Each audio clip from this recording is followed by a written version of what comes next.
Okay तो आज वाले टॉपिक में हमने क्या करना है, हमारे पास अब तीन एलिमेंट्स हैं। एक एलिमेंट है रेजिस्टेंस, एक है इंडक्टर और एक है कैपेसिटर। तो आज की क्लास में हम ये सीखेंगे कि एसी करंट, जिसको हमने कल देखा था, जिसमें हमने आरएमएस वैल्यू और एवरेज वैल्यू फाइंड करके देखी, हमें पता चला कि करंट कभी आगे जाता है कभी पीछे जाता है और बड़े अलग तरह का करंट होता है। तो ऐसे करंट में, ऐसे करंट के साथ में अगर हम रेजिस्टर लगा दें या अगर हम इंडक्टर लगाएं या कैपेसिटर लगाएं, सिर्फ एक ही चीज लगाएं हमारे सर्किट में, तो किस तरह से वो डील करता है और हमें क्या क्या चीजें करनी है वो हम आज देखने वाले हैं। Wait a minute. Okay,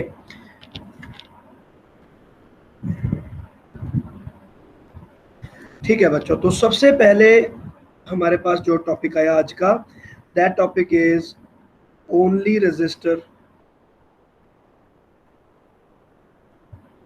only resistor in AC circuit. तो सर्किट है हमारा, सिंपल सर्किट है और एसी उसमें हमारे पास पावर सप्लाई है और करंट सप्लाई एसी है। तो सिर्फ एक रेजिस्टेंस लगा हुआ है। तो लेट अस सी इसको कैसे डील करेंगे। One of the simplest, the most simplest मेरे पास एग्जांपल है ये।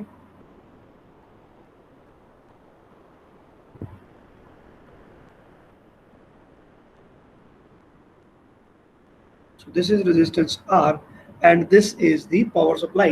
तो पावर सप्लाई को मैं लिख सकता हूँ E is equal to E naught sine omega t. मैं ये मान के चल रहा हूँ, ठीक है। तो मेरे पास ये पावर सप्लाई होगी एसी और ये आ गया रेजिस्टेंस आर। तो सर्किट के अंदर एक करंट होगा आई, और देखो कि मैं करंट की डायरेक्शन शो नहीं करूंगा। I can show it for half cycle but I can not show it for full cycle, क्योंकि आधे साइकिल के लिए इधर जाएगा फिर इधर जाएगा। तो डायरेक्शन शो करना एसी के सर्किट में हमारे लिए बिल्कुल गलत है। मेरे पास ये आ गया रजिस्टर, सिंपल है। यहाँ पर मैं बहुत एक सिंपल कंडीशन रहेगी। now current I will be given by E divided by R, and E is given by E naught sin omega t divided by R. So current I is equal to I naught sin omega t, where I naught is the maximum value E naught by R, तो जिसको आप amplitude भी कह सकते हो। तो ये मेरे पास एम्पलीट्यूड बन गया और ये हो गया I is equal to E naught by R. So this is the instantaneous current in very very simple terms.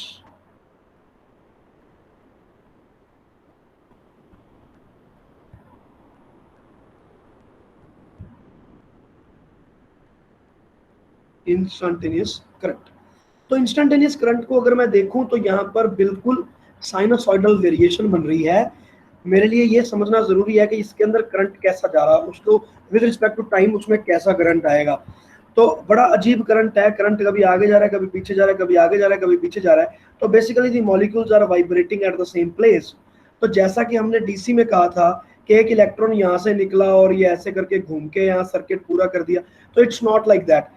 AC में every electron is just vibrating at the place where they are standing. वो सिर्फ vibrate कर रहे हैं, they are not moving, they are not passing through the resistor, but they are just vibrating to and fro. बिल्कुल SHM motion है। दूसरी चीज हम यहाँ पर नोट करेंगे कि ये जो मेरे पास इक्वेशन बन गई, टिपिकल एसएचएम इक्वेशन बनी है।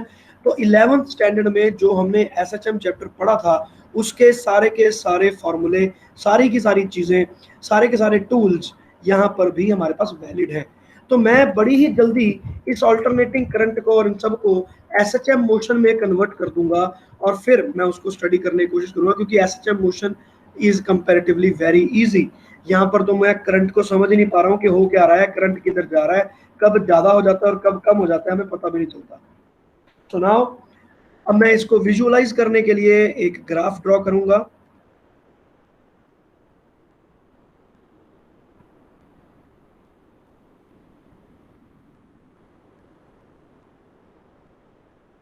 Let us say this is the graph,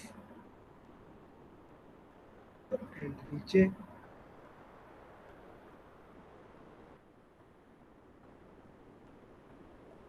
तो अब ये मेरे पास बन गया करंट और ये बन गया मेरे पास with respect to time T. तो मेरे पास ये साइनोसॉइडल फंक्शन बनेगा, इसमें किसी को कोई डाउट नहीं है, सब जानते हैं कि कैसा ग्राफ होगा, बहुत बार बना चुका हूँ। और ये ग्राफ बना मेरे पास ऐसा, ई और आई दोनों ही बनाऊंगा मैं। तो पहले मैं ई का बना देता हूँ।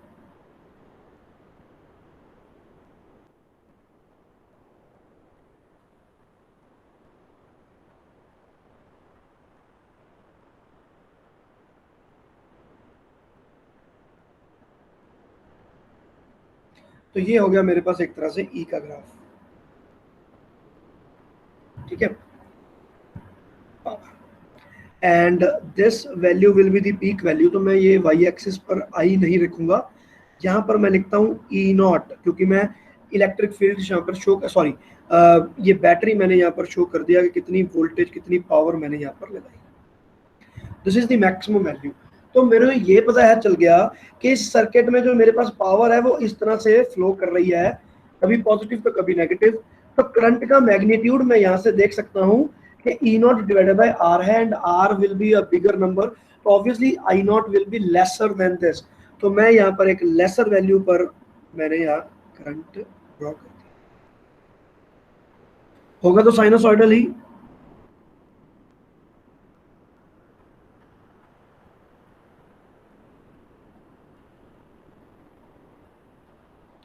ये बन गई मेरे पास वैल्यू करंट की, and this peak value will be called I not. इसको हमने बोल दिया आई नॉट, और ये हो गया आपके पास पी नॉट। तो ये बन गया विद रिस्पेक्ट टू टी आपके पास पूरी की पूरी चीज। तो अब ये तो हो गए एसएचएम। तो मैंने एसएचएम जब मैंने करवाया था 11th में, तो at that time I have told, और जो नए बच्चे हैं उनका नहीं मुझे पता कि वेदर दे नो दिस और नॉट, तो एक फेजर डायग्राम यहाँ पर हमारे पास बनता है। तो फेजर डायग्राम कैसे बनता है, अगर किसी को कोई भी प्रॉब्लम हो तो मुझसे बेझिझक पूछ ले, क्योंकि मुझे पता है कि आपको पक्के तौर पर इसमें प्रॉब्लम आएगी ही आएगी।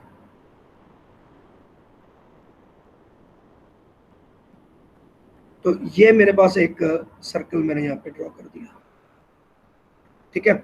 और ये फेजर डायग्राम ड्रॉ कर रहा हूं बच्चे में।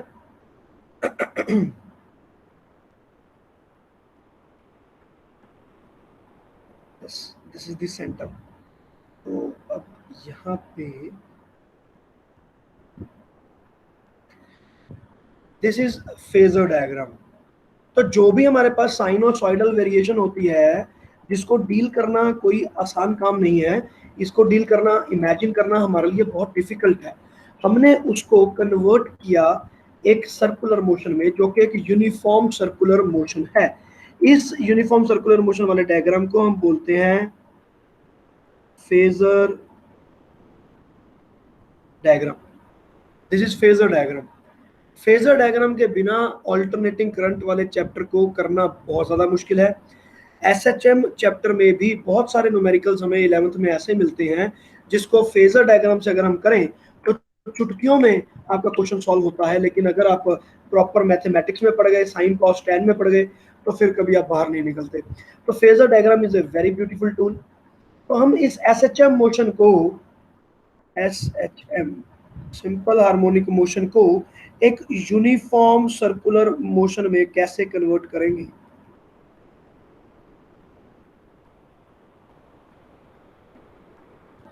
अब देखो, अब ये जो मेरे पास बन गया पूरे का पूरा टूल, मान लो मैं यहां पर कोई एक टी टाइम पीरियड लेता हूं। लेट अस से दिस इज द टाइम जो मैंने चूज किया, टी।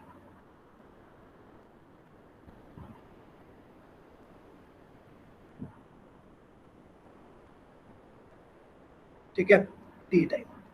तो इस टाइम पर मैं अब देखूंगा कि मेरे पास यहाँ पर कॉरेस्पॉन्डिंग लाइन क्या बन रही है। देखते हैं। ग्रीन कलर वाली पहले मैं लाइन ड्रॉ करता हूं।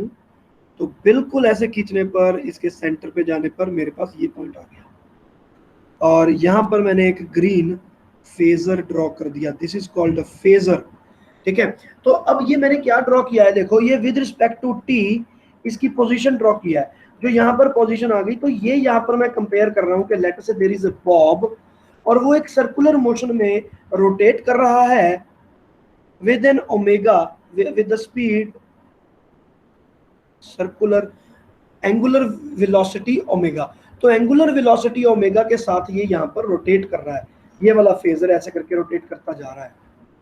बच्चे बात क्लियर हो रही है कि नहीं हो रही? कंफ्यूजन तो नहीं हो रहा? हाँ भाई, यस और नो में पक्के से जवाब दे दो। हाँ जी सर।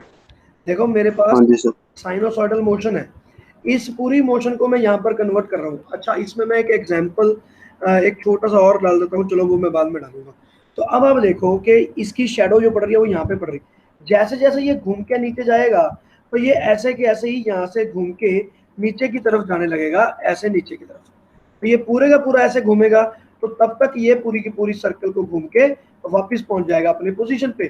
तो ये हो गया मेरे पास bob which is rotating in a constant circular motion, और यहां पर हो गया मेरे पास साइनोसॉइडल ग्राफ। इसको अब आप मूव करके देखो, अगर आपने 11th में ये चीज नहीं पढ़ी है तो इसको आप मूव करके देखो अपने अपने आप, इसको सर्कुलर मोशन में लेकर जाओ और यहाँ पर आप सोच के देखो कि ये चीज कैसे चल रही है। तो एक सर्कुलर मोशन चल रहा है और एक ये ऐसे करके जा रहा है। Is it clear? ठीक है, इन दोनों मोशंस को हम रिलेट करेंगे। अब मैं करता हूं ऑरेंज वाली लाइन, देखता हूं कि मेरे पास करंट कहां पर जा रहा है। तो करंट जा रहा है मेरे पास यहाँ पे, यहाँ पर मैच करेगा, लेकिन ये थोड़ा सा गड़बड़ है, ये एक्चुअली में यहाँ पर मैच करना चाहिए। चलो इसको मैं ऐसे ऊपर की तरफ बनाता हूँ, ये कहां पर गलती हुई?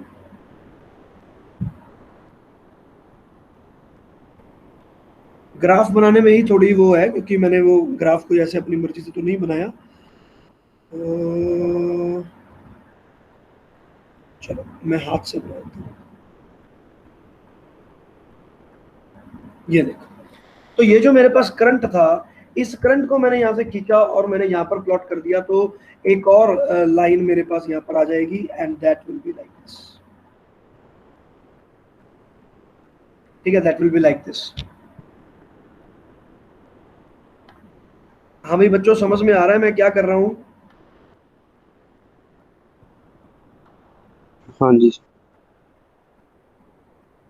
चलो जी, ये चीज यू। तो अब ये दोनों के दोनों, इनको बोलते हैं फेजर, ठीक है, और ये अपने आप में वेक्टर्स होते हैं। ठीक है, ये पोजीशन वेक्टर होता है, तो they are treated like vector. ठीक है, तो अब ये ओमेगा से स्पीड से घूम रहे हैं, तो अब यहाँ पर जो ये एंगल आएगा, ये वाला जो टर्न किया है इन्होंने angle, how much will be this? This will be given by omega T, क्योंकि ओमेगा स्पीड से घूम रहा है और आफ्टर टाइम टी उसने कितना एंगल घूम लिया होगा, theta is equal to omega t. तो यहाँ पर हमने वहां से यहाँ से टी उठाया और यहाँ पर मैंने ओमेगा टी वैल्यू पुट कर दी, तो दिस इज ओमेगा टी। तो अब आप देख सकते हो कि जो इसकी लेंथ है, जो मेरे पास ग्रीन कलर का फेजर है, इसकी पूरी की पूरी लेंथ जो है वो इस ग्रीन कलर के सर्कल के रेडियस के बराबर है, और वो कितनी है? ई नॉट। तो ये बेसिकली ई नॉट मेरे पास वेरिएबल है।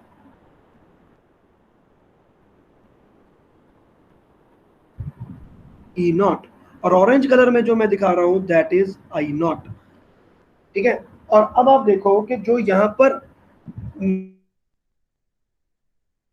मैंने लिखा कि ई टी, वो इसकी इंस्टेंटेनियस वैल्यू है। तो आप देख सकते हो कि मैं इसे एक ट्रायंगल के अंदर अगर मैं परपेंडिकुलर ड्रॉप करूंगा, तो मुझे यहाँ पर मैं एक ट्रायंगल बना लूं ग्रीन कलर का, ये देखो। अगर मैं ये ट्रायंगल बना लूं तो इसकी जो ये लेंथ आ गई, क्या ये वाली लेंथ इस लेंथ के बराबर नहीं आ रही? ये बिल्कुल आ रही है, ये वैल्यू के। तो ये वैल्यू इसकी इंस्टेंटेनियस हो गई ई एट वैल्यू टी। तो वही वाली वैल्यू मुझे यहाँ पर इसकी भी लेंथ मुझे मिल रही है, वर्टिकल हाइट। तो मैं यहाँ पर लिखूंगा कि E is equal to E naught sine omega t and I is equal to I naught sine omega t. तो आई बिलीव अभी तक आपको यहाँ पर कोई भी प्रॉब्लम नहीं होनी चाहिए। हाँ भाई बच्चों, बात क्लियर है? 100% क्लियर है कि नहीं क्लियर है? एवरीबडी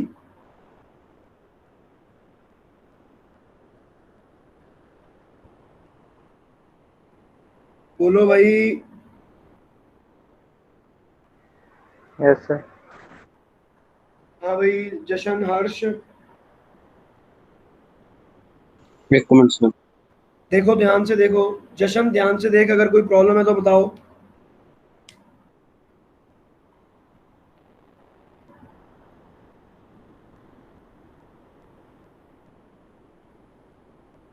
ठीक है सर। ठीक है। अब देखो, इसमें थोड़ा सा और इलेबोरेट करने के लिए मैं यहाँ पर एक चीज और ड्रॉ कर रहा हूँ, उसको आप देखो कि वेट अ मिनट, सोच लेने दो मुझे।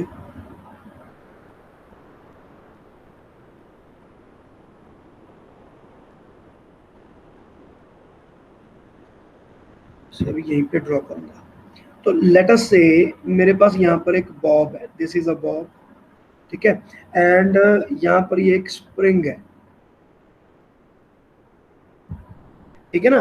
ये मेरे पास एक बॉडी हो गई, और यहाँ पर मेरे पास एक स्प्रिंग है। अच्छा, मैं एसएचएम को ड्रॉ कर रहा हूँ, दिस इज व्हाट जो मैं अभी डिस्कस कर रहा हूँ, ये आपकी 11th स्टैंडर्ड का काम है। स्प्रिंग है ये, स्प्रिंग कांस्टेंट की। तो अब आप देखो कि ये जो बॉडी हिल रही है, ये मूव कर रही है ऊपर से नीचे तक।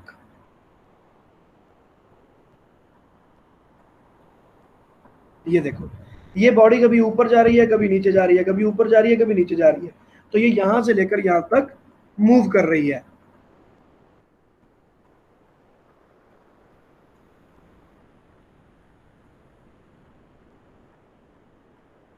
देखो, ये स्प्रिंग की मोशन ड्रॉ कर रहा हूं मैं, ठीक है ना। तो ये स्प्रिंग की मोशन है जो मैंने यहाँ पर ड्रॉ की, और ये जो बॉडी है ये ऊपर से नीचे, नीचे से ऊपर ऐसे करके मूव कर रही है। बॉडी ज़्यादा ही बड़ी बना दी है मैंने, इस बॉडी को मैं थोड़ा रब करता हूँ, छोटा सा बॉब बनाते हैं यहाँ पे, दैट विल बी बेटर।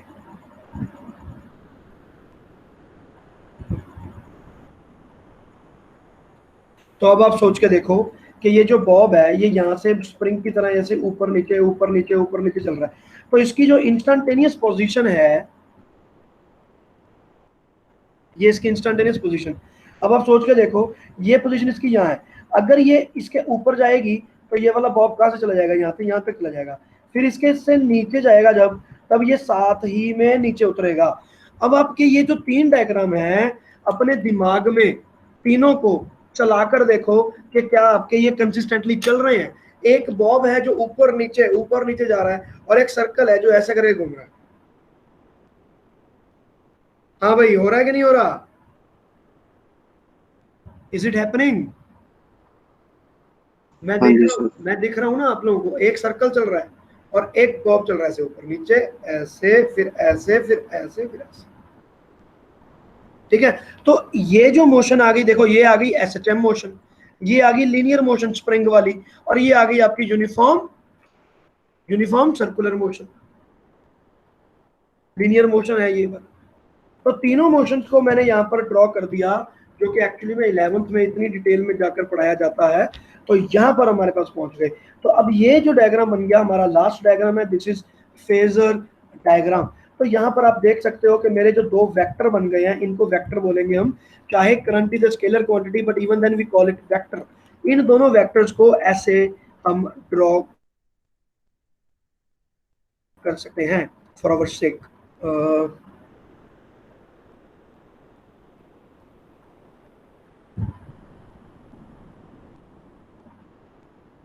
देखते हैं। अब देखो, एक मैंने ऐसे ड्रॉ कर दिया और दूसरा मैंने ऐसे ड्रॉ कर दिया। तो यहाँ पर मैं, ये मेरे पास फेजर डायग्राम बन गया। इसको मैं लिख दूंगा ई नॉट और इसको मैं लिख दूंगा आई नॉट। बच्चे, ये बन जाता है आपका फेजर डायग्राम। वैसे तो ओवरलैपिंग बनता है, लेकिन मैं यहाँ पर आपको ओवरलैपिंग नहीं कर रहा हूँ। वेट अ मिनट, यूज कर रहे हैं। हाँ, ठीक है। तो ये हो गया मेरे पास ई नॉट और आई नॉट। वैसे इसको ओवरलैपिंग ड्रॉ करते हैं ऐसे ड्रॉ करते हैं इसको, ये ई नॉट और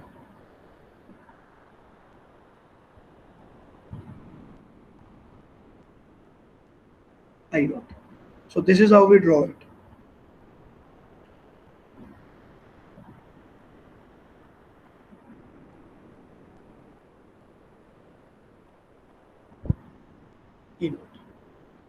ठीक है बच्चे, तो ये आपका मेन फेजर डायग्राम है जो हमें इस चैप्टर में रेफर करना है, और ये बहुत इंपॉर्टेंट है, इसको भी आपने भूलना नहीं है. ये पूरे का पूरा डायग्राम $1,000,000, तो ये बन गया मेरे पास फेजर डायग्राम. चलो जी, अब हम चलते हैं इसके आगे. ठीक है, और ये था मेरे पास ओनली रजिस्टर. तो जो अभी बाकी करने वाले हैं they will be a little difficult than this comparatively. इसको चलो जी नेक्स्ट करते हैं. अब now we move to point number 2, this circuit containing only inductor in this circuit. चलो भाई बनाओ.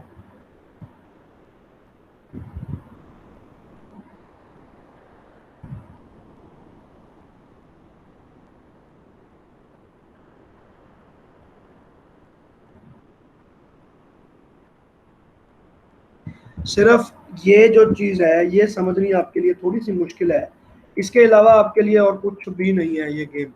अब यहाँ पर मैंने पैरों में लिख दिया AC और ये हो गया मेरे पास इंडक्टर L.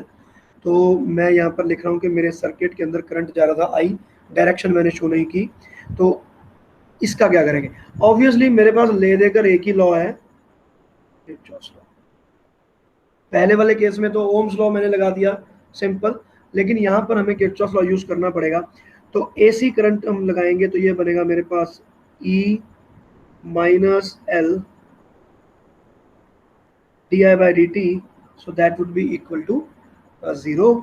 और इसको मैं अब सॉल्व कर लूंगा. E की जगह पे मैंने लिखा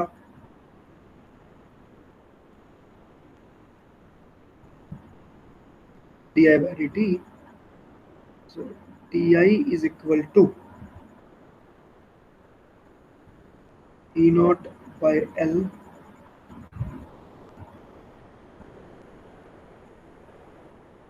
तो इन करंट मेरा जब करंट चल ही नहीं रहा था तो इनिशियली वो मैंने 0 ले लिया, और टाइम मैंने कहाँ से लिया? 0 to t ले लिया. There is nothing new in this. I is equal to E naught by L, ऐसे लिख देता हूँ. और इसको जब इंटीग्रेट करेंगे तो मेरे पास आएगा minus cos omega T divided by omega. Is it right? Yes, आ गया 0 to t. तो अब मेरे पास करंट की वैल्यू आ गई, और यहाँ पर मेरे पास अब ये कॉस ओमेगा टी आ गया. ठीक है, और टी की वैल्यू मैं पुट करूंगा. माइनस में बाहर नहीं निकाल रहा हूँ, चलो मैं बाहर निकाल लेते हैं एक बार, नहीं तो कंफ्यूजन होगा. अब देखते हैं. अब ये आ गया cos omega t minus cos 0, ये आ गया I is equal to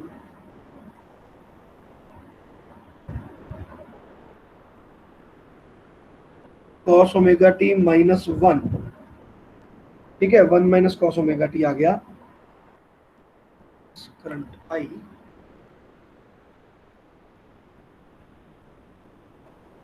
right, कुछ गलती तो नहीं हुई?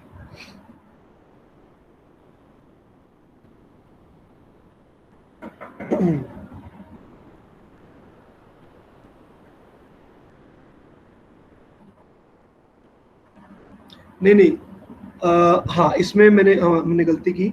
It will not be definitive integral, तभी गलत आ रहा है. तो ये डेफिनेटिव इंटीग्रल नहीं है बच्चे, ये हमारे पास इनडेफिनेट ही हमने करना था. मैंने लिमिट्स नहीं लगानी चाहिए थी मुझे.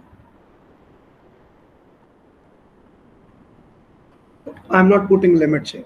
ठीक है, तो अब ये आ गया मेरे पास E naught divided by omega L minus of cos omega t is equal to I. तो ये मेरे पास जनरल फार्मूला मेरे पास बन गया. ये बहुत इंपॉर्टेंट है. ठीक है, इसको भी हमें याद करना है, लेकिन this is not the final form. तो जिसके कारण मैं इसको ऑरेंज कलर का ये बॉक्स मैंने यहाँ पर बना दिया, रेड कलर का नहीं बना रहा हूँ। तो इसके फर्दर मैं मूव करूंगा। अब मैंने क्या करना है, I is equal to E naught by omega L, तो माइनस, अब यहाँ पर मैं देखो क्या करूंगा, minus of sine of pi by 2 minus omega t. I can write it like this. Complete मैं ट्रिग्नोमेट्री चैप्टर के अंदर चाल मार चुका हूँ अभी। माइनस अंदर चला गया, so now I can write it as omega t minus pi by 2. So this is my final expression for the current, the final expression for the current. तो ये आ गया I is equal to this। अब यहां से मैं दो conclusions यहां से ड्रॉ करूंगा। क्या? नंबर 1, इंडक्टिव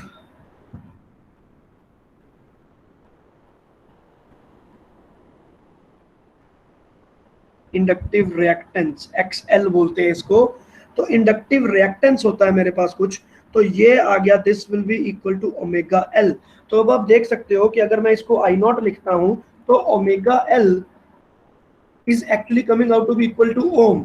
ये रेजिस्टेंस बन रहा है ओमेगा एल। मैं यहां से लिखूंगा आई नॉट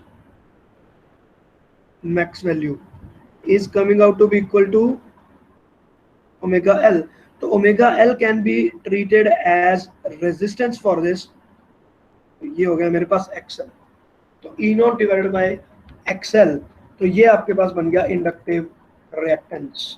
तो इंडक्टिव रिएक्टेंस बेसिकली रेजिस्टेंस की तरह यूज होता है और इसके यूनिट्स भी ओम ही होते हैं। ये रेजिस्टेंस की तरह ही यूज होता है, ठीक है, but still we don't call it resistance. यहां पर मैं लिख रहा हूं,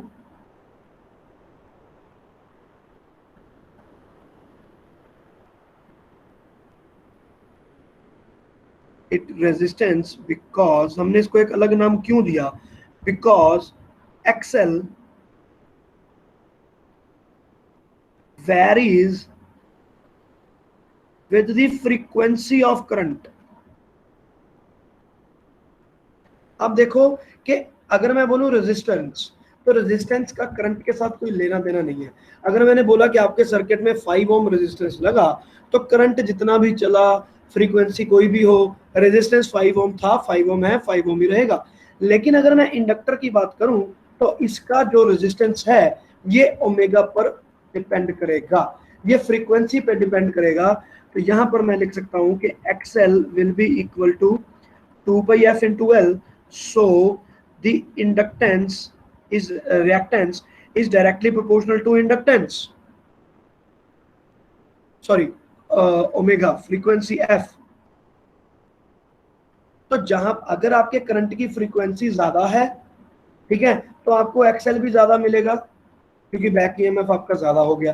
तो अगर आपकी फ्रीक्वेंसी, अब जैसे इंडिया में फ्रीक्वेंसी जो चलती है 50 हर्ट्ज चलती है, लेकिन अमेरिका में 60 हर्ट्ज चलती है। तो अगर आप इस चीज को अमेरिका में लेकर जाओगे तो आपको वहां पर उसका रिएक्टेंस ज्यादा मिलेगा और इंडिया में इसका रिएक्टेंस कम मिलेगा। लेकिन अगर कोई एक रेजिस्टेंस होगा उसको लेकर जाओगे तो कोई फर्क ही नहीं पड़ता, बोथ आर सेम। लेकिन यहां पर डिपेंड करता है, that is why we need a new name, we need a new term.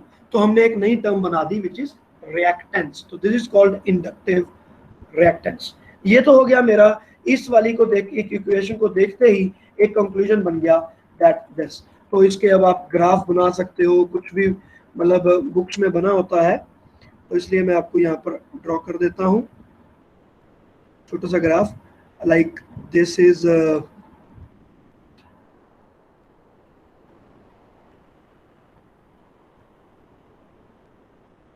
ठीक है। तो यहाँ पर मैंने लिख दिया XL और यहाँ लिख दिया frequency. So this is a completely straight line, बिल्कुल स्ट्रेट लाइन आ रही है, and that even that is passing from the origin. और कुछ इस तरह की आएगी, जरूरी नहीं कि ये 45 डिग्री एंगल पर ही आए, इसलिए मैं थोड़ा सा इसको टेढ़ा बना देता हूँ, लेट्स से दिस। तो इट मींस स्ट्रेट लाइन।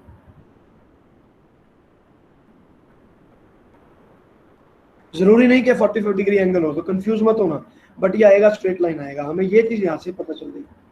तो ये हो गया मेरे पास पहला कंक्लूजन जो कि इंडक्टेंस के बारे में या रिएक्टेंस के बारे में। दूसरा आ गया ये फेज ओमेगा टी माइनस पाई/2, ये बहुत ही इंपॉर्टेंट है।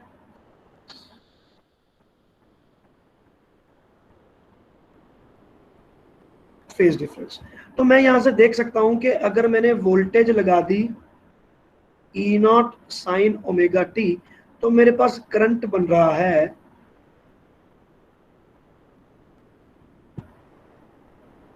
-π/2। तो अब मैं इनका ग्राफ बनाऊंगा, जैसा मैंने यहां पर ये वाला ग्राफ बनाया तो मैं उसका बनाऊंगा। अब पूरी की पूरी डायग्राम मैं यहां से कॉपी कर रहा हूं बच्चों।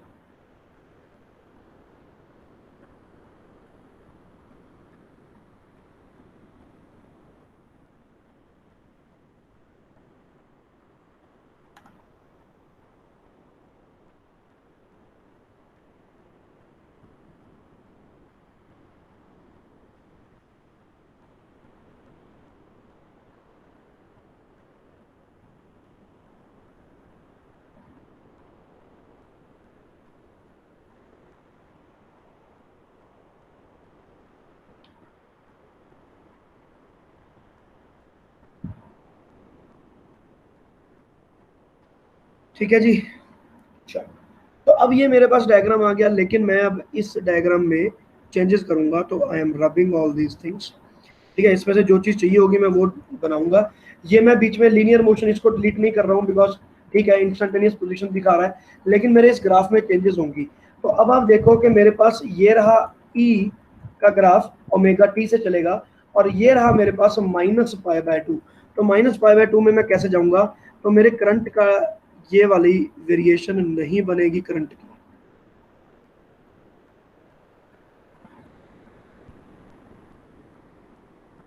तो ये बिल्कुल गलत है। इसको मैंने रब कर दिया यहां से, ये वेरिएशन में नई वेरिएशन बनाऊंगा।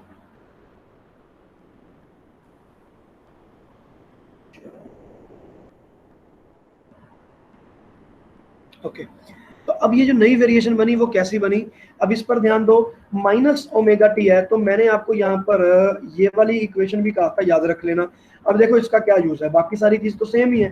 तो इसको ω/t -π/2 का ग्राफ माइनस cos ω/t बनेगा, मतलब cos का ग्राफ बनाओ और उसको उल्टा कर दो, माइनस लगा दो, तो cos का उल्टा ग्राफ। तो cos का ग्राफ यहाँ से शुरू होना था ऐसे करके, पॉजिटिव से शुरू होना था, मैं नेगेटिव से शुरू करूंगा, तो मेरे पास ये ग्राफ बनेगा ऐसे।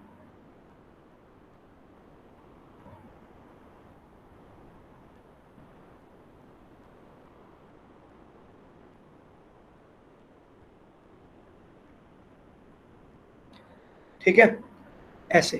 तो ये अब मेरे पास बन गया करंट आई, और अब ये तो π/2 नीचे चला गया है, पीछे चला गया π/2। ठीक है, तो अब मेरे पास किस प्रकार का ग्राफ बनेगा, क्या क्या चेंजेस आएंगी, अब मैं वो देखता हूँ। ये सारी चीजें मैंने रब कर दी यहां से।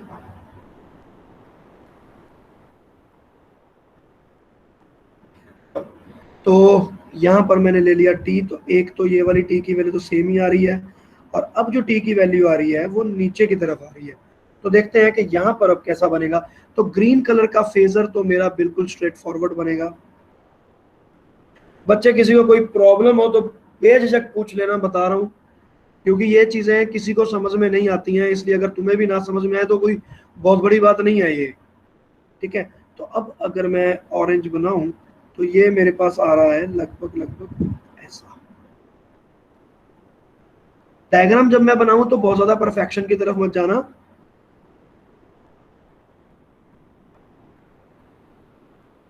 ठीक है, तो ये मेरे पास बन गया, और ऑरेंज वाला phasor, so this phasor will be like this. फिर से थोड़ा सा घबला हो रहा है।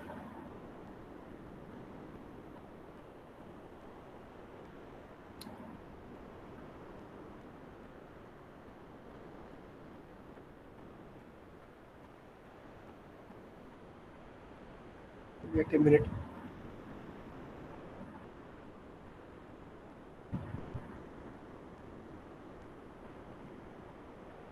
चलो इस फेजर को भी हाथ से बना लेते हैं। नहीं तो नहीं बन रहा भाई,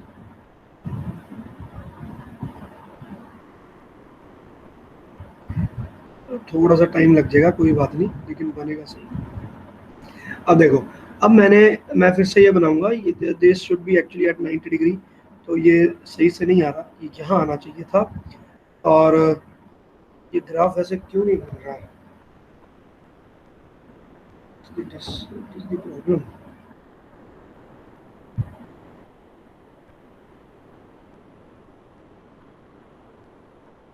गलती तो नहीं कर रहा हूँ, ये ग्राफ सही बनना चाहिए मेरा, I don't know why graph सही क्यों नहीं बन रहा।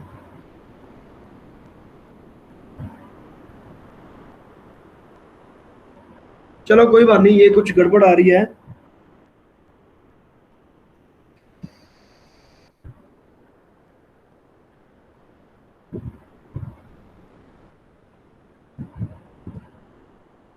अप्रोक्सीमेशन देनी पड़ेगी मुझे लग रहा है।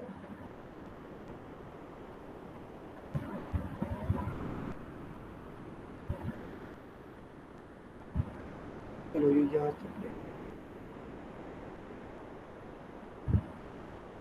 ठीक है। तो अब देखो ये एंगल आ गया आपके पास 90 डिग्री। तो अब आप देख सकते हो कि क्या ये एंगल 90 डिग्री आ रहा है, अप्रोक्सीमेटली बिल्कुल 90 डिग्री आ रहा है। तो this angle will be omega T, और दूसरे वाला क्या बन जाएगा, omega t minus pi by 2। तो करंट में आपका बन गया omega t minus pi by 2। चलो ये डायग्राम नहीं इतना अच्छा बना, दूसरी क्लास में तो अच्छे से बन गया था, आई डोंट नो व्हाई यहाँ पर प्रॉब्लम आ रही है।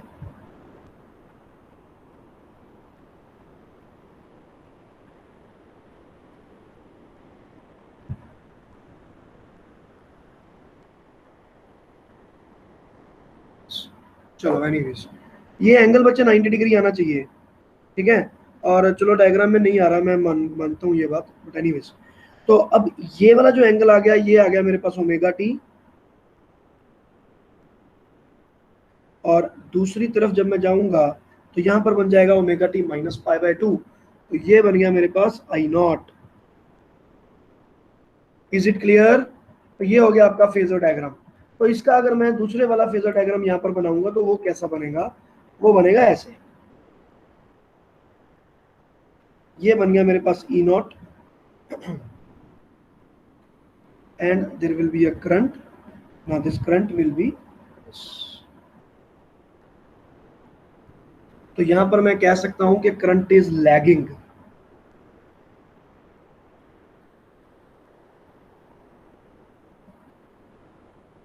Okay, the current is lagging, या फिर आप कह सकते हो कि वोल्टेज इज लीडिंग। अब इस चीज को देखो, अब यहां तक तो आगे बच्चे, यहां तक समझ में आ गया। चलो ये डायग्राम को चलो छोड़ देते हैं, कुछ गड़बड़ हो जाती है कई बार डायग्राम में, तो leave the diagram apart, otherwise तो कोई प्रॉब्लम नहीं है। अब देखो, अब ये जो मेरे पास फेज बन गया, इसको मैं एक और फॉर्मेशन में लिखूंगा। हाँ, कि कुछ बोलना चाहता था? हाँ भाई, नहीं सर। ओके। तो ई को मैं यहां पर क्या लिखने वाला हूं, देखो मैं चेंजेस कर रहा हूं, E naught sine of omega T plus pi by 2 कर देता हूं मैं, और जो मेरे पास करंट है इसको मैं नॉर्मल ले लेता हूं, तो ये बन गया साइन ओमेगा टी। अब आप देखो कि as per the phase difference is concerned और द मैग्नीट्यूड इज कंसर्न्ड, तो मैं इस पूरी की पूरी वेरिएशन को ये वाली वेरिएशन क्रिएट कर सकता हूं, and there is no problem in it, ठीक है। यहां पर हमारे पास फर्क पड़ता है कि मैं रेफरेंस किसको लेना चाहता हूं, ई को लेना चाहता हूं ओमेगा टी, या फिर मैं साइन को करंट को लेना चाहता हूं। ज्यादातर हम ये वाली फॉर्मेशन को फॉलो करेंगे, दिस इज इंपॉर्टेंट। तो ये वाली फॉर्मेशन हमारे लिए बहुत इंपॉर्टेंट है, क्योंकि this is the formation that we are going to use ahead. तो ये बन गया मेरे पास रेफरेंस। तो आगे से हम करंट को रेफरेंस लेंगे रादर देन दी ईएमएफ। देखो अभी तक मैंने क्या किया था, ईएमएफ को रेफरेंस लिया था साइन ओमेगा टी, इसमें भी साइन ओमेगा टी, लेकिन यहां पर अलग, ठीक है। तो मैं यहां पर ये शो कर रहा हूं कि मैं इसको चेंज करके लूंगा। चलो जी, तो ये हो गए मेरे पास दो चीजें। तो ये जो मेरे पास यहाँ पर डायग्राम बनेगा इसको भी मैं रीड्रॉ कर देता हूँ। This will be a new diagram here. तो मेरे पास अब ये बन जाएगा ऐसे। तो इसको मैं ऑरेंज बना देता हूँ। Let's say this is I not, और मेरी जो वोल्टेज बनेगी वो 90 डिग्री ऊपर बनेगी। तो यहाँ पर बनेगा और ये बन गया ई नॉट। और मैं यहाँ पर अब मैं कह सकता हूँ कि दी वोल्टेज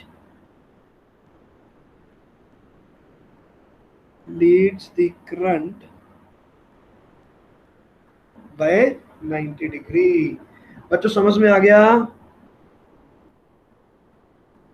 हाँ भाई, समझ आ गया?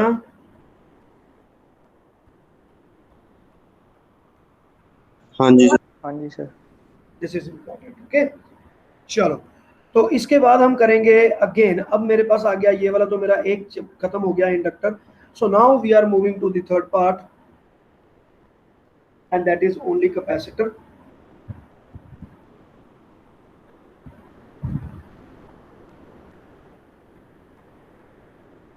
सिंपल ही है चीज, थोड़ा सा वो डायग्राम के अंदर हमें टाइम लग गया, अदरवाइज इतना टाइम नहीं लगना चाहिए था।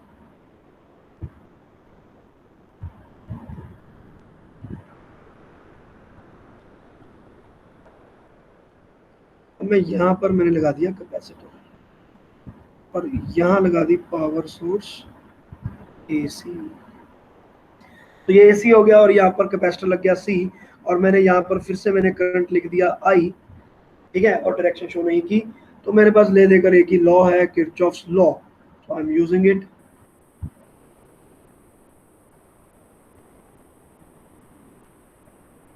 तो again E minus Q by C be equal to 0।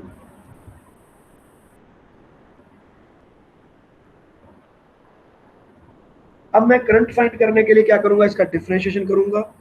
यहां से मेरे पास Q की वैल्यू आ गई, Q is equal to E naught into C,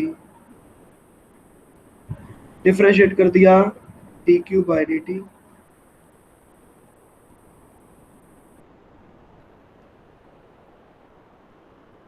cos of omega t, and this can be considered as current I. I is equal to, अब omega C को मैं लिखने वाला हूँ 1 डिवाइडेड बाय, ये चीज बन गई। अब मुझे कॉस अच्छा नहीं लगता। अब देखो, मैं ये वाली को फिर से मैं ऑरेंज बॉक्स में क्लोज कर रहा हूँ कि ध्यान देना कि ये कॉस है यहाँ पर। ठीक है, इसको मैं अब साइन में कन्वर्ट कर दूंगा। यहाँ पर आ गया मेरे पास। So current I can be written as E naught by, obviously ये बन गया एक्स सी। ठीक है, और इसको मैं लिख सकता हूँ sine of omega t minus pi by 2, sorry omega T plus pi by 2, omega T plus pi by 2 लिख सकता हूँ मैं, क्योंकि अगर मैं कॉस की वैल्यू, इसकी वैल्यू निकालूंगा साइन की, तो वो पॉजिटिव आएगी और वो बन जाएगा cos. So this is my final value. The instantaneous current I in the circuit that will be given by I is equal to E naught by XC sin of omega t plus pi by 2. ये बन गया आपके पास current I। अभी बच्चों समझ में आ गया? ठीक है, अब मैं इसमें ग्राफ ड्रॉ करूंगा। E मैंने कौन सी ली हुई है, E is equal to E naught sine of omega T. Comparison दे दिया मैंने यहाँ पे दोनों का, कि ये मेरे पास ई है तो ये मेरे पास आई है। तो अब मैं यहाँ पर, जैसे मैंने यहाँ पर वेरिएशन क्रिएट किया है, तो ये वाला वेरिएशन हो सकता है कि मैं अभी क्रिएट कर दूं, that is also possible, instead of creating all this diagram before. But एक ही बात है, उसमें कोई फर्क नहीं पड़ेगा। तो मैं यहाँ पर फिर से इस डायग्राम को कॉपी कर रहा हूँ, जो कि गलत बना हुआ है, और इस बार भी मुझे पता है गलत आएगा।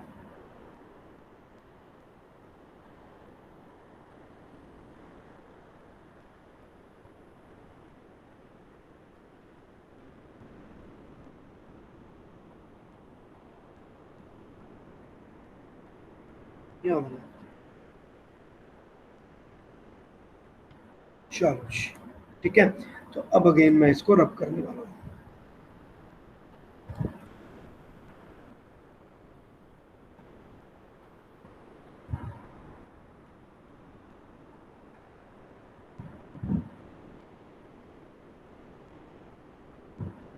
ठीक है, तो ऑब्वियसली मेरे करंट का जो ग्राफ है वो चेंज हो जाएगा, वो यहाँ नहीं बनेगा।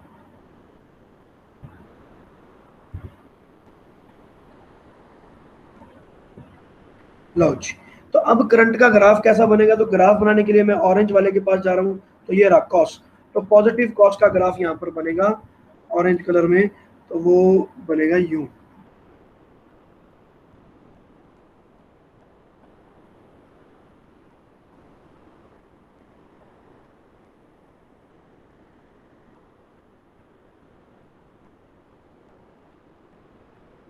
ठीक है बच्चे, तो ये मेरे पास ग्राफ बन गया करंट का, आई नॉट का, यहाँ मैंने लिख दिया आई नॉट, जो पॉजिटिव आई नॉट आया। अब मैं फिर से टाइम एक्सिस की तरफ जाऊंगा, तो ये बना दिया मैंने टाइम। तो 2 पॉइंट मेरे पास यहाँ पर आ गए, इन दोनों पॉइंट्स को प्लॉट करना है, तो पहला पॉइंट तो मेरे पास ऑलरेडी प्लॉटेड है, और भगवान ना करे वो गलती हो, तो ये मेरे पास बन गया। अब मैं करंट का ड्रॉ करना चाहता हूँ, तो ये मैं बाय हैंड ड्रॉ कर रहा हूँ, इस बार I am not in mood, तो इसको मैं यहाँ पर रखूंगा।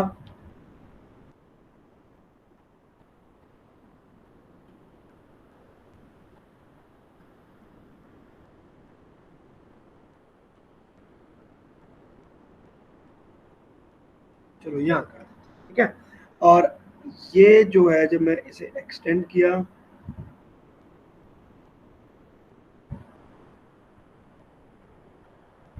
It will go and meet at this value, तो ये वैल्यू जो थी मेरे पास वो मुझे यहाँ पर मिल गई। तो यू कैन सी कि मेरे पास यहाँ पर एक 90 डिग्री का एंगल क्रिएट हो रहा है। This will be taken as omega t and this will be taken as plus pi by 2। तो ये आई का मेरे पास जो ग्राफ बन रहा है वो बन रहा है omega T plus pi by 2 का, और ई के लिए मेरे पास एंगल सिर्फ ओमेगा टी ही आ रहा है, तो मेरे पास वो बन गया ओमेगा टी। तो दोनों की जो अब जो फेजर बन गया वो ये बन गया, लेकिन अब मैं इसमें चेंजेस कर रहा हूँ फेजर में, ठीक है। तो यहाँ तक ये तक मैं बना लिया, अब मैं यहाँ पर बना रहा हूँ जो फेजर डायग्राम मेरा बन गया। तो इसमें ऑब्वियसली करंट इज लीडिंग, तो आप कह सकते हो कि करंट इज लीडिंग, तो करंट इज लीडिंग कहो चाहे वोल्टेज इज लैगिंग कहो, one is the same thing. तो मैं यहाँ पर करंट को मद्देनजर रखते हुए ड्रॉ करूंगा, नहीं चलो पहले मैं इसको ही बना देता हूँ, नहीं तो कंफ्यूजन होगा। वोल्टेज, तो ये रही वोल्टेज, और आई मेरे पास क्या चला गया, लीड में चला गया।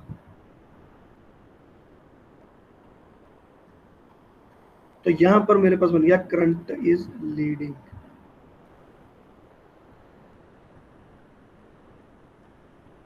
लेकिन करंट इज लीडिंग लिखने की बजाय मैं अब इसको कन्वर्ट करना चाहता हूं अपने नई वेरिएशन में, तो वो नई वेरिएशन मेरे पास क्या बनेगी, तो यहां से नई वेरिएशन बनेगी,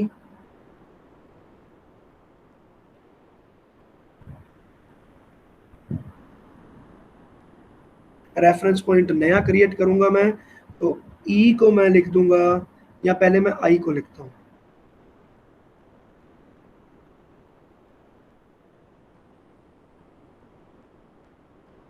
और यहां पर मेरे पास ई आ जाएगा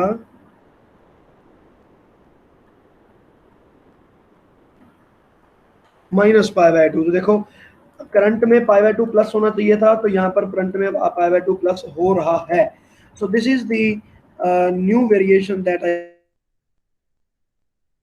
विल यूज। और जब मैं यहाँ पर ग्राफ बनाऊंगा तो कैसे बनाऊंगा, अब वो चीज देखते हैं। इसमें तो कोई बहुत ज्यादा वेरिएशन नहीं है, बस ये वाला ओमेगा टी हो जाएगा, omega t minus pi by 2 हो जाएगा, इतना ही फर्क पड़ेगा।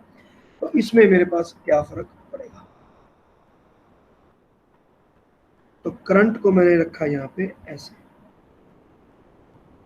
करंट, और वोल्टेज मेरी लैग कर गई, तो वोल्टेज मेरी नीचे गिर गई।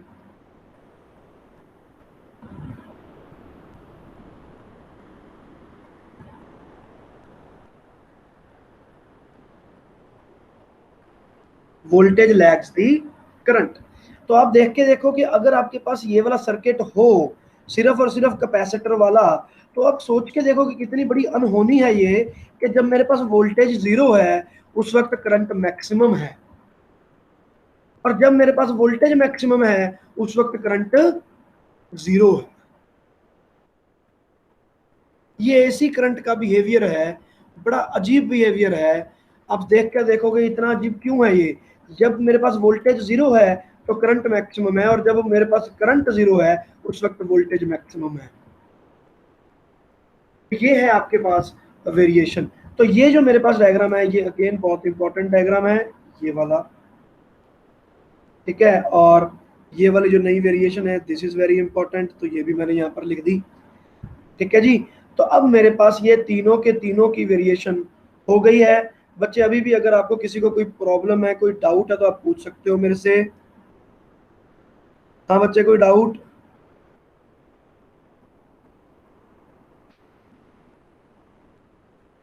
ठीक है, कोई डाउट नहीं है? No sir. नहीं सर। और एक्सएल और एक्ससी की मेरे पास बात रह गई थी, तो यहाँ पर मेरे पास अब ये रह गई इंडक्टर की बात, ठीक है ना। और चलो वो मैं यहीं पे छोटी सी लिख देता हूँ, ज़्यादा बड़ी नहीं लिखूंगा। तो यहाँ से मेरे पास एक कंक्लूजन ये निकल गया कि कैपेसिटिव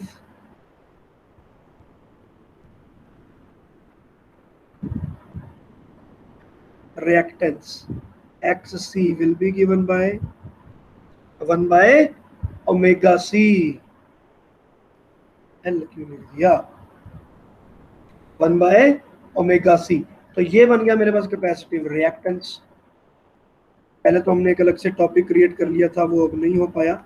चलो, तो ये हो गया मेरे पास कैपेसिटिव रिएक्टेंस। यहाँ पर हमने ज़्यादा अच्छे से किया था, कंक्लूजन भी ड्रॉ कर लिया था, हमें इसी तरह से करना चाहिए था बट हम नहीं कर पाए वैसे। चलो एनीवेज, तो इसका भी मेरे पास जो डायग्राम बनेगा कुछ ऐसा ही बनेगा, नहीं ऐसा नहीं बनेगा, वो ग्राफ मेरे पास उल्टा बनेगा। चलो मैं बना ही देता हूँ, 1 ही मिनट लगेगा, wait a minute.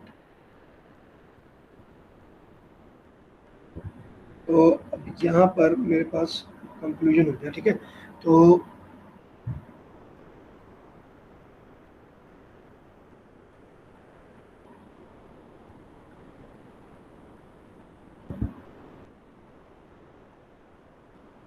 Capacitive reactance इसको बोलेंगे XC and it will be given by this,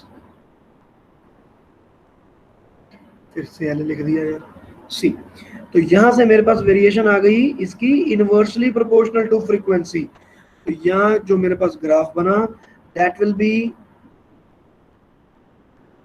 क्या, कौन सा ग्राफ बनेगा यहाँ पे,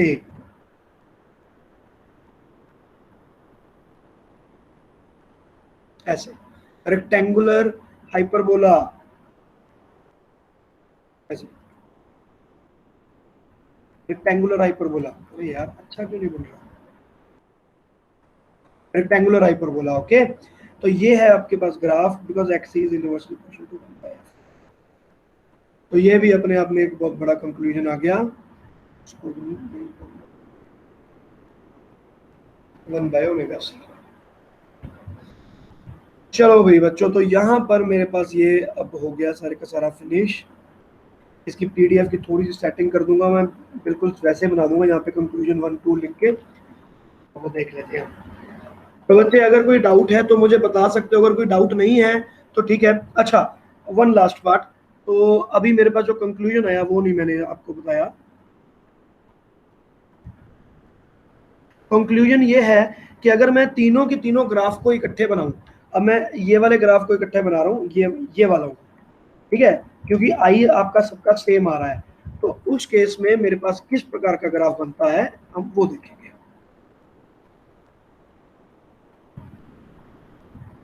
लेट से ये हो गया मेरे पास आई नॉट, और याद रखना कि इसमें नॉट लगाना जरूरी है बिकॉज ये मैक्सिमम वैल्यूज का ग्राफ है, इसमें हमेशा मैक्सिमम वैल्यू रहेगी, ठीक है। और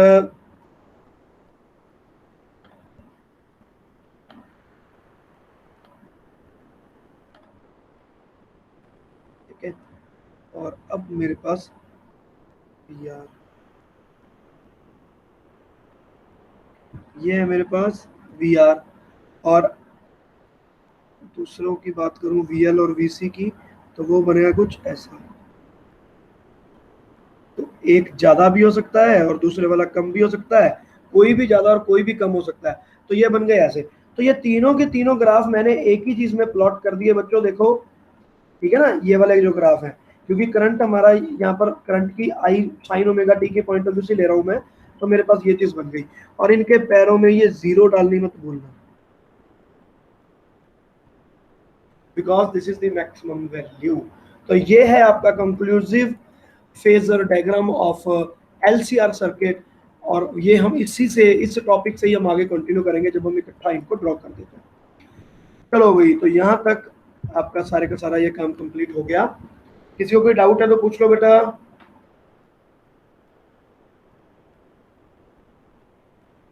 हाँ भाई, नो सर। No sir. ये टॉपिक बच्चे बहुत ज्यादा इम्पोर्टेंट है आज का, इसको घर जाकर अच्छे से रिवाइज करना जरूरी है, इसको पढ़ना जरूरी है, क्योंकि जो नेक्स्ट लेक्चर है वो इसका भी बाप लेक्चर है, ठीक है ना।